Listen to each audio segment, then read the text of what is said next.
రాష్ట్రంలో వచ్చింది కాలం తెచ్చిన కరవు కాదని అధికారంలో ఉన్న కాంగ్రెస్ తెచ్చిన కరవు అని బీఆర్ఎస్ కార్యనిర్వాహక అధ్యక్షుడు కేటీఆర్ ఆరోపించారు.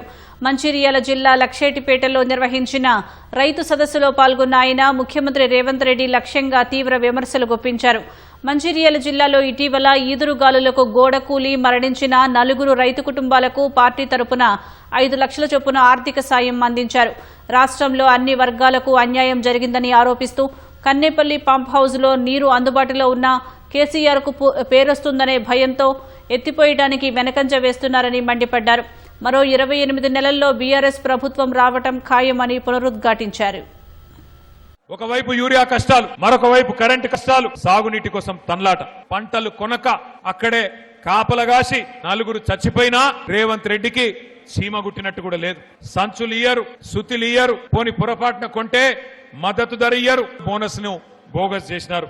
సొంత పిల్లల్ని పాము ఎట్లయితే తింటదో అట్లా ప్రభుత్వాధినేతగా ఉన్న రేవంత్ రెడ్డే ఈ రాష్ట్రంలో రైతులకు చెప్పలేని కష్టాలు పెడుతున్నాడు. కాళేశ్వరం అనే ప్రాజెక్టు కరువుకు పరిష్కారం లాంటి ప్రాజెక్టు కేసీఆర్ గారి కట్టిపోతే ఎక్కడ కేసీఆర్ గారికి పేరొస్తుందేమో అన్న భయంతోని ఇవాళ మొత్తం కాళేశ్వరమే కూలిపోయిందని చిల్లర ప్రచారం చేస్తా ఉన్నాడు రేవంత్ రెడ్డి. కన్నెపల్లి కాడ 94.5 మీటర్ల మీదకెళ్లి నీళ్లు పోతున్నాయి. పంపులు చాలు చేయొచ్చు, బ్రహ్మాండంగా ఎల్లంపల్లికి రోజుకు 3 టీఎంసీల చొప్పున ఎత్తిపోయవచ్చు అని ఎక్కడికెళ్లి నీళ్లు పట్టుకోవచ్చు అని దేవులాడి అక్కడ కేసీఆర్ గారు ప్రాజెక్టు కట్టి నీళ్లున్నా ఇచ్చే వ్యవస్థ ఉన్నా జనాలకు అందించలేని అసమర్థ జాతి కాదు మాది రేవంత్ రెడ్డి. నీళ్లు అడిగితే రక్తం జల్లుకొమ్మని రాక్షస జాతి మాటలు మాట్లాడే జాతి మాది కాదు. తెలంగాణలో ఉన్నాయి 2 జాతులు. ఒకటి తెలంగాణను ప్రేమించే జాతి, రెండోది రాష్ట్రానికి ద్రోహం చేసే జాతి.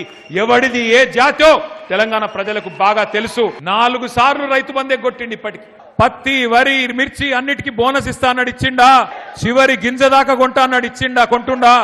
1 కాదు 2 కాదు, రాష్ట్రంలో అందరినీ ముంచిండు, అందరినీ మోసం చేసిండు. గుర్తు పెట్టుకోండి, తెలంగాణలో మళ్ళీ రైతు ముఖంలో చిరునవ్వు చూడాలి అంటే, తెలంగాణలో మళ్ళీ రైతన్న కళ్ళల్లో ఆనందం చూడాలి అంటే ఇంకొక 28 నెలల తర్వాత తిరిగి కేసీఆర్ గారు ఈ రాష్ట్రానికి ముఖ్యమంత్రి అయి తీరుతారు.